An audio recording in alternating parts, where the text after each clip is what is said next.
সেবার বাঁচিয়েছিল। এইভাবে দুই বন্ধু বড় হয়ে ওঠে, একসাথে ম্যাট্রিক পাশ করে। এখন তারা কলকাতার চটকলে কাজ করে। বাড়ি থেকে সাইকেল নিয়ে দুজনে কাজে যায়। হাবড়া স্টেশনের বাইরে পাঁচুদার চায়ের দোকানে সাইকেলটা রেখে ট্রেন ধরে। প্রতিদিন ট্রেন থেকে নেমে বাড়ি ফেরার আগে চায়ের দোকানে বসে একটা করে লাল চা আর তার সাথে একটা করে লেড়ো বিস্কুট খায় তারা। তারপর সাইকেলটা নিয়ে বাড়ি ফিরে আসে। স্টেশন থেকে তাদের গ্রাম প্রায় 4 কিলোমিটার।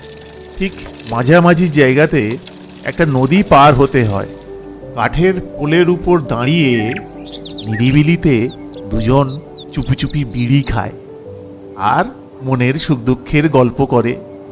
তারপর যে যার বাড়ি চলে যায়। ঝড় বৃষ্টি না হলে তাদের নিরিবিলি গল্পের আসরে ছেদ পড়তো না।